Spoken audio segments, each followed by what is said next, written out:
Hey guys, I hope y'all are doing well. This video was recorded a while ago, and since then, there's been a lot of crazy stuff happening around the United States, and it's definitely an overwhelming situation, but I do believe we have the power to change things for the better. So if you would, please see the info box below for useful links, including ways to help out without having to donate or go to a march if these things aren't workable for you. I think that's about it. Thank you very much for listening, and here we go with the video. Hey friends, it's Lee again, and today I have an unexpected video for you guys. I was planning to do something else, but I've just been writing a lot lately, and I was thinking to myself of these things that are helping me in my process. I just thought I would jot down a few tips that I use. Hopefully these ideas will or can inspire you or get you unstuck if you're struggling. The first little tip is a place to get inspiration. So what I've done before is get inspired by lyrics that I'm not hearing right. So a couple examples of this would be, there's a song by The Kills where the singer is saying, "You've got to go straight ahead." And I thought she said, "I've got two ghosts in my head." So that sounds cool, so I'm gonna use it for something. I don't know what, but it's going somewhere. There's a song by Angel Olsen. She keeps repeating, "All my life I thought I changed."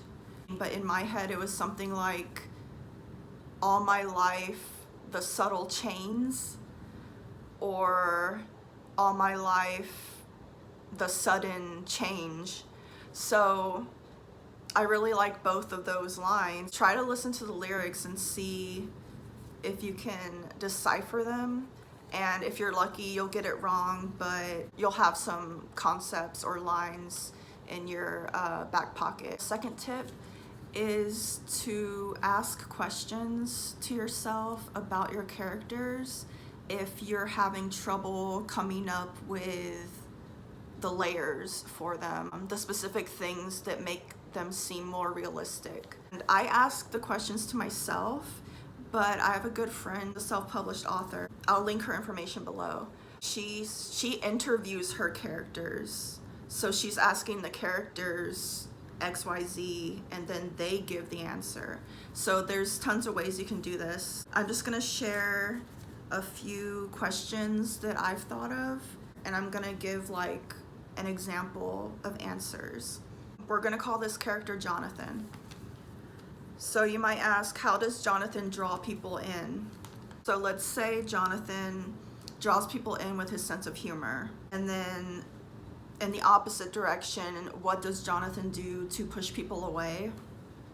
Let's say that Jonathan is really stubborn and that annoys people. And an interesting question, in my opinion, that's more specific is, how would their parents describe them? Because obviously that's probably going to be a lot different than how their best friend would, or their ex, or whatever. So those are other questions right there. How would their ex, boyfriend, girlfriend, partner describe Jonathan? That's a really good one, actually. Then you can ask bigger questions to kind of zoom out and see what makes this person tick. What thoughts does Jonathan have about love? And then what is his definition of power? Okay, we're back. Sorry if things look different. My phone just stopped recording all of a sudden. So, as I was saying, the third point I came up with is to use less passive voice. And this is talked about a lot, probably almost as much as the show don't tell trope or advice.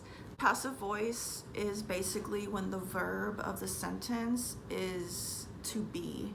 So whatever action is happening in the sentence is just something existing.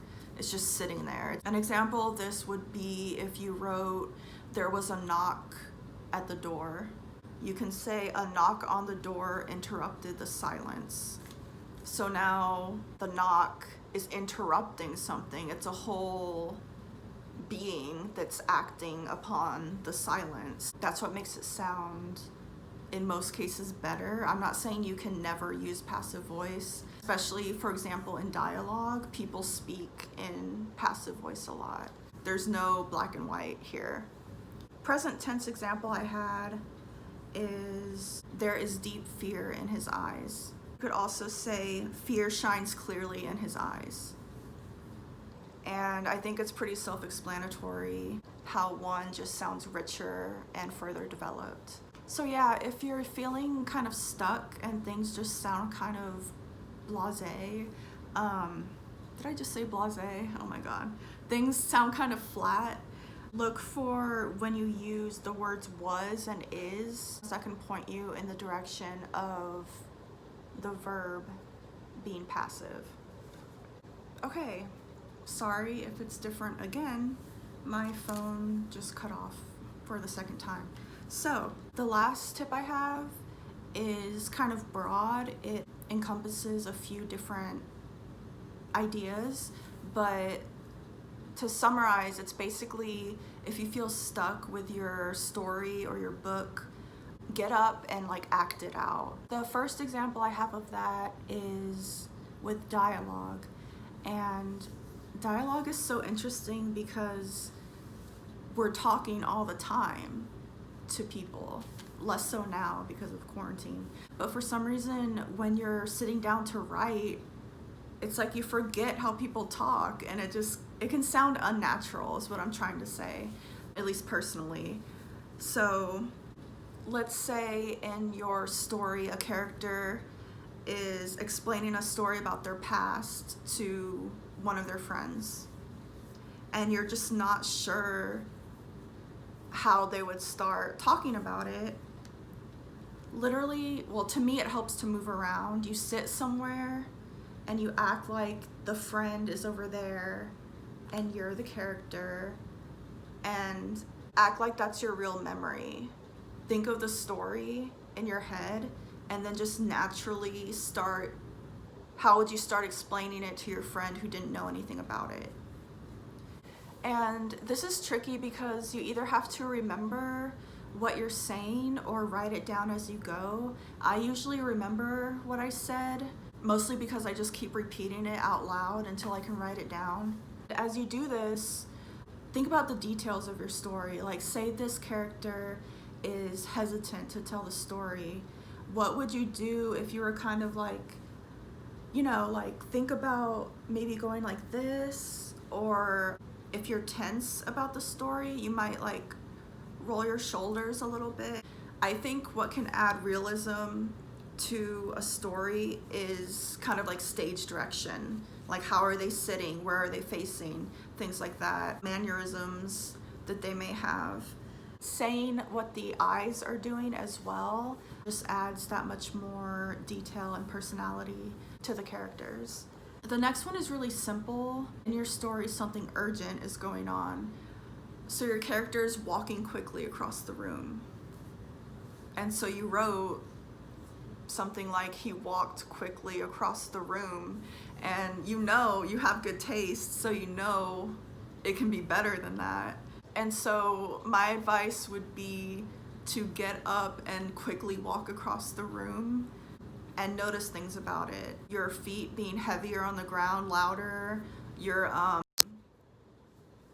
stride being longer, your arms swinging. I mean, it sounds like it's such a common sense thing, but I feel like sometimes writing is all in your head, and sometimes when you're stuck in your head and you're trying to reach for the words, you forget common sense things sometimes. Again, this is just my experience.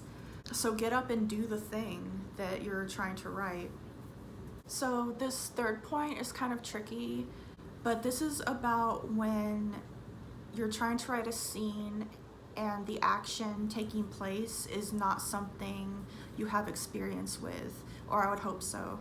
Because the example I'm gonna give is, say you have a character who's been injured and he's going to tell this person something. It's hard to explain how, but float into your character. Just all of a sudden, you become one person. So you just imagine, like, if you're hurt, how would your body react? How would there be a certain way that you're sitting because it hurts in a certain way? I never really thought about deciding on a certain movement. I would always just write down the first one that comes to mind because presumably that's the most natural. But obviously, if you literally felt like moving in different ways and seeing which way suits the character most, then that's a whole other option. So yeah, I think that's about it for me. Please feel free to like and subscribe if this kind of content is interesting to you. And comment down below what writing tips you use or that you've heard that work for you or don't work for you. That would be really interesting, and I feel like as creative people, you know, it's a hard life.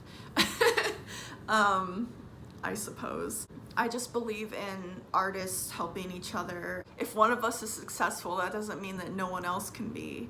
But I'm just ranting now. I hope you've had an awesome day, and I hope tomorrow's even better. Bye.